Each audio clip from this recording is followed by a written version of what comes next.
ಗೋಬಿ ತಿನ್ಬೇಕು ಅನಿಸ್ತಾ ಇದೆಯಾ? ಹೊರಗಡೆ ಹೋಗೋಕ್ಕಾಗ್ತಾ ಇಲ್ವಾ? ತಲೆನೇ ಕೆಡಿಸ್ಕೊಳ್ಬೇಡಿ. ನಾನು ಮಾಡೋ ಥರ ಈ ಥರ ಒಂದು ಗೋಬಿಯನ್ನು ಮನೆಯಲ್ಲೇ ಮಾಡಿಕೊಂಡು ಶುಚಿಯಾಗಿ ರುಚಿಯಾಗಿ ಆರಾಮ್ಸೆ ತಿನ್ಬೋದು. ಹಾಯ್ ಫ್ರೆಂಡ್ಸ್, ನಮಸ್ಕಾರ. ವೆಲ್ಕಮ್ ಟು ನಳಪಾಕ. ಬನ್ನಿ ಈ ಗೋಬಿ ಮಾಡೋದು ಹೇಗೆ ಅಂತ ನೋಡೋಣ.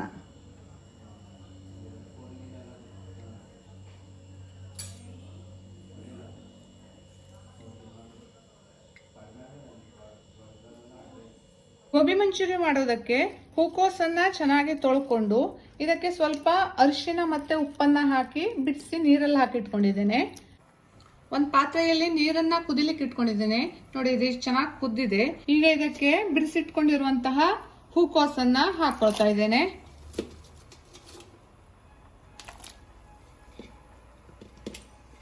ಎಲ್ಲವನ್ನ ಹಾಕೊಂಡಿದ್ದೇನೆ ಬಿಸಿ ನೀರಿಗೆ. ಒಂದು 5 ನಿಮಿಷ ಇದನ್ನ ಒಂದು ಲಿಡ್ ಮುಚ್ಚಿ ಬೇಯಿಸ್ಕೊಳ್ತೇನೆ. ಆಮೇಲೆ ಈ ನೀರನ್ನ ಬಸಿಕೊಳ್ಬೇಕು. ನಾನಿಲ್ಲಿ ಸಿರ್ಸಿ ರುಚಿ ಅಂತ ಮಸಾಲವನ್ನ ಬಳಸ್ತಾ ಇದ್ದೇನೆ. ಇದು ನಮ್ಮ ಉತ್ತರ ಕನ್ನಡದ ಸಿರ್ಸಿಯಲ್ಲಿಯೇ ತಯಾರಾಗುವಂಥದ್ದು, ಹೋಮ್ ಮೇಡ್ ಪ್ರಾಡಕ್ಟ್ ಆಗಿದೆ. ಇದನ್ನ ಈ ಗೋಬಿಗೆ ಹಾಕೊಳ್ತಾ ಇದ್ದೇನೆ. ಇದಕ್ಕೆ ಸ್ವಲ್ಪ ಮೈದಾ ಹಿಟ್ಟನ್ನು ಸೇರಿಸ್ಕೊಳ್ತಾ ಇದ್ದೇನೆ. ಜೊತೆಗೆ ಸ್ವಲ್ಪ ಕಾರ್ನ್ ಫ್ಲೋರ್ ಅನ್ನ ಹಾಕೊಳ್ತಾ ಇದ್ದೇನೆ. ಈ ಮಸಾಲದಲ್ಲಿ ಉಪ್ಪೆಲ್ಲ ಹಾಕಿರ್ತಾರೆ, ಆದರೆ ಸ್ವಲ್ಪ ಹಾಕ್ತಾ ಇದ್ದೇನೆ ನಾನು ಇಲ್ಲಿ. ನೋಡಿಕೊಂಡು ಸೇರಿಸ್ಕೊಳ್ಳಿ. ಈಗ ಇದನ್ನ ಚೆನ್ನಾಗಿ ಮಿಕ್ಸ್ ಮಾಡ್ಕೊಳ್ತೇನೆ. ನೋಡಿ, ಈಗ ಇದು ಚೆನ್ನಾಗಿ ಮಿಕ್ಸ್ ಆಗಿದೆ. ಈಗ ಇದಕ್ಕೆ ಸ್ವಲ್ಪ ನೀರನ್ನ ಹಾಕೊಂಡು ಚೆನ್ನಾಗಿ ಕಲಿಸ್ಕೊಳ್ಬೇಕು. ಸ್ವಲ್ಪ ನೀರನ್ನ ಹಾಕೊಳ್ತೇನೆ.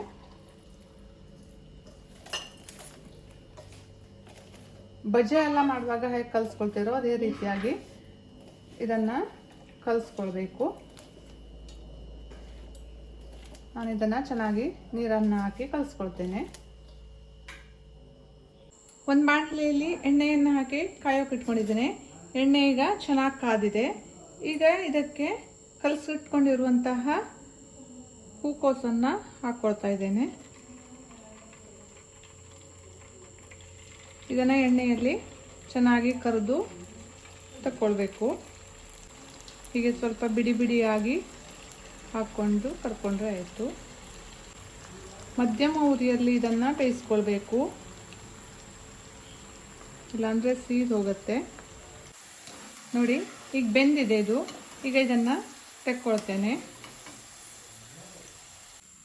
ಇದೇ ರೀತಿಯಾಗಿ ಉಳಿದಿರೋ ಎಲ್ಲ ಹೂಕೋಸುಗಳನ್ನು ನಾನು ಎಣ್ಣೆಯಲ್ಲಿ ಕರೆದಿಟ್ಕೊಳ್ತೇನೆ.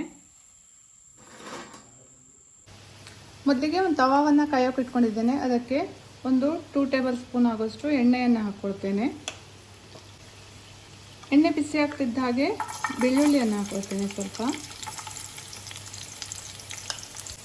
ಹಾಗೆ ಹೆಚ್ಚಿಟ್ಕೊಂಡಿರುವಂತಹ ಹಸಿಮೆಣಸಿನಕಾಯಿಯನ್ನು ಹಾಕ್ಕೊಳ್ತೇನೆ. ಖಾರವನ್ನು ನೀವು ನೋಡ್ಕೊಂಡು ಹಾಕ್ಕೊಳ್ಳಿ.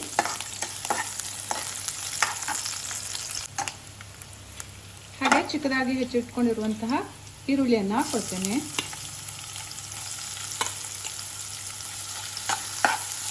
ಇದನ್ನು ಚೆನ್ನಾಗಿ ಫ್ರೈ ಮಾಡ್ಕೋಬೇಕು. ಈರುಳ್ಳಿ ಫ್ರೈ ಆಗ್ತಿದ್ದಾಗೆ ತೆಳ್ಳಗೆ ಹೆಚ್ಚಿಟ್ಕೊಂಡಿರುವಂತಹ ಕ್ಯಾಬೇಜನ್ನು ಹಾಕ್ಕೊಳ್ತೇನೆ ಸ್ವಲ್ಪ. ಇದನ್ನು ಮತ್ತೊಮ್ಮೆ ಚೆನ್ನಾಗಿ ಫ್ರೈ ಮಾಡ್ಕೋಬೇಕು. ಈಗ ಒಂದೊಂದಾಗಿ ಸಾಸ್ಗಳನ್ನು ಹಾಕ್ತಾ ಹೋಗ್ತೇನೆ. ಮೊದಲಿಗೆ ಸೋಯಾ ಸಾಸನ್ನು ಹಾಕ್ಕೊಳ್ತೇನೆ. ಹಾಗೆ ಗ್ರೀನ್ ಚಿಲ್ಲಿ ಸಾಸನ್ನು ಹಾಕ್ತೇನೆ ಸ್ವಲ್ಪ.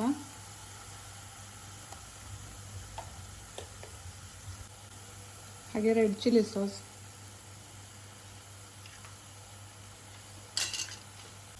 ಹಾಗೆ ಟೊಮೆಟೊ ಸಾಸನ್ನು ಹಾಕ್ಕೊಳ್ತೇನೆ. ಟೊಮೆಟೊ ಸಾಸನ್ನು ಸ್ವಲ್ಪ ಜಾಸ್ತಿ ಹಾಕ್ಕೊಳ್ತೇನೆ. ಈಗ ಇದಕ್ಕೆ ಕರೆದಿಟ್ಕೊಂಡಿರುವಂತಹ ಗೋಬಿಯನ್ನು ಹಾಕ್ಕೊಳ್ತೇನೆ.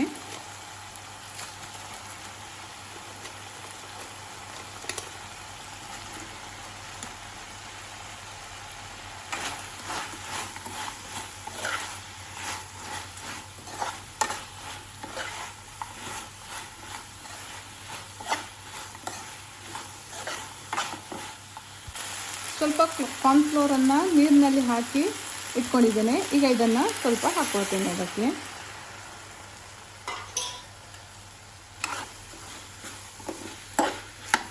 ಈಗ ಒಂದೆರಡು ನಿಮಿಷ ಇದರಲ್ಲಿ ಕುದಿಸ್ಕೊಳ್ಬೇಕು, ಫ್ರೈ ಮಾಡ್ಕೊಳ್ಬೇಕು.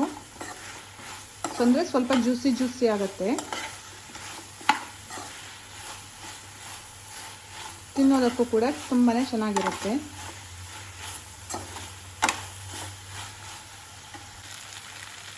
ಹಾಗೆ ಸ್ವಲ್ಪ ಕೊತ್ತಂಬರಿ ಸೊಪ್ಪನ್ನು ಮೇಲಿಂದ ಹಾಕ್ಕೊಳ್ತೇನೆ.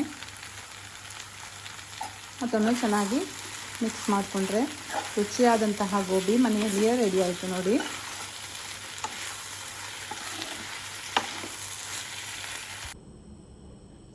ನೋಡಿದ್ರಲ್ಲ, ಯಾವ ಹೋಟೆಲಿಗೂ ಕಡಿಮೆ ಇಲ್ಲದಂತೆ ಗೋಬಿಯನ್ನು ಮನೆಯಲ್ಲಿಯೇ ಸುಲಭವಾಗಿ ಯಾವ ರೀತಿಯಾಗಿ ಮಾಡ್ಕೋಬಹುದು ಅಂತ. ನನ್ನ ಈ ವಿಡಿಯೋ ಇಷ್ಟ ಆದರೆ ಲೈಕ್ ಮಾಡಿ, ಶೇರ್ ಮಾಡಿ, ಕಮೆಂಟ್ ಮಾಡಿ ಹಾಗೂ ಸಬ್ಸ್ಕ್ರೈಬ್ ಮಾಡಿ. Thank you.